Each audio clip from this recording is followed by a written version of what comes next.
Yahweh, their knowledge isn't unrestricted. It isn't restricted. It's unrestricted. We believe the knowledge of Allah is not restricted. Yes, I understand that. Do you believe the knowledge of Yahweh is not restricted? Yes. Okay, so if it's not restricted, there's no limitation. That means He knows without any limitation.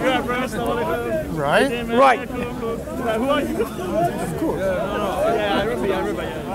Yeah, okay, certainly the Father, that's true, the Father, yes. Right.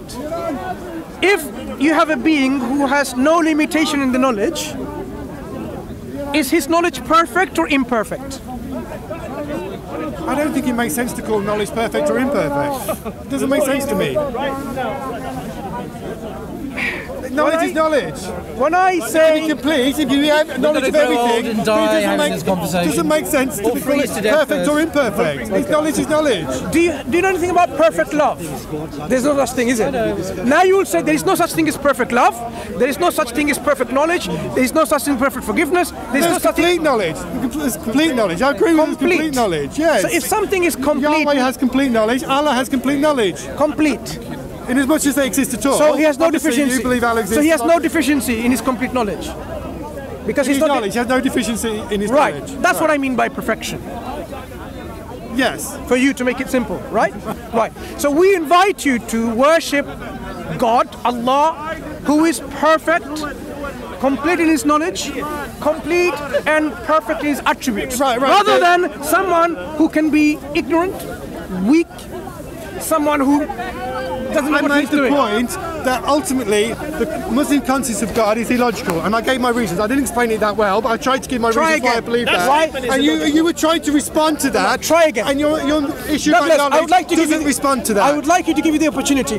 How or why is the Muslim concept of God illogical? Because the Muslim concept of God is that He's unlimited. Why is that illogical? Because it naturally leads to a limitation. If He's unlimited, that means He can't become a man. One consequence of that is that He can't become a man. But that's a limitation in itself. He can't become a man. He can't do this one thing. So the concept of an unlimited being naturally leads to limitations. Therefore, it's illogical. It's self-contradictory. Okay. You're making a statement like this. You know what? The reason why something is not infinite, because it cannot be finite. If we affirm something is infinite, by definition, this something is not finite. But you're saying, no, this is illogical. Why? Because the infinite cannot become finite, so it's illogical. Does that make any sense to you? Because the alternative God in the discussion, naturally the Christian God, because I'm a Christian, is a God that did do that, yes. Illogical, look. If this universe is here, is this universe infinite or finite? We don't know. Okay, what are the options? Did this universe have a finite value, it could have an infinite value. Did the universe have a beginning? Yes. Right. If it had a beginning, ultimately it has to be based on cause of someone or something that is uncreated. Uncreated. Yeah, okay. Right. Yes. Uncreated. Is that logical or illogical? That's logical. Logical. So you have to have a being, a cause for this universe who is uncreated, who is eternal, who is absolute, who is perfect.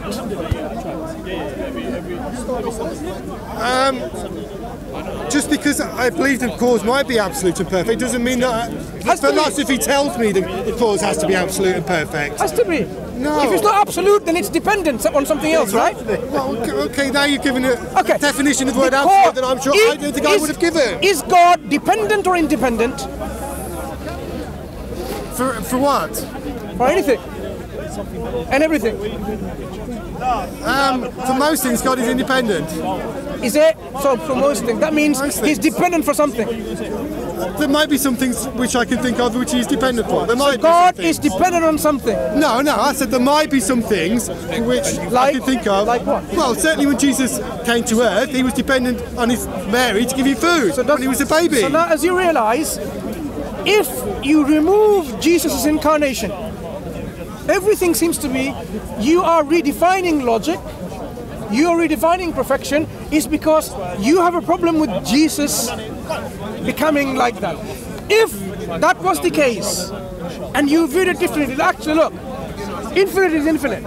So if someone like Jesus Christ doesn't fit in the equation, shouldn't you be thinking, actually, my belief in Jesus may be totally wrong, totally illogical instead?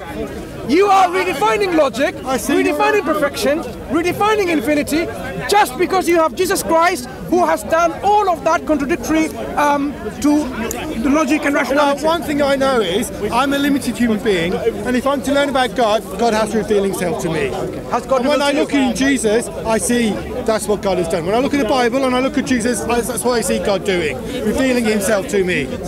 So therefore, if my logic doesn't fit the God I see revealing himself to me, then my logic is the one that has to be wrong. So your argument is, because your logic doesn't make complete sense to you, therefore you should believe in Islam. Well, I would say that. No, I said, you understand perfection and completion and I understand your definition of it. Yes, I don't necessarily that your definition you want to be using. The God that you want to worship, he is not complete because he can be incomplete. By your definitions of these words, yes. Do you not agree with the definitions? Not always, no. Sometimes you agree, sometimes you disagree. Yeah. Why don't we have a common ground where we agree with the definitions, right? But then that problem with then is then it leads to sentence.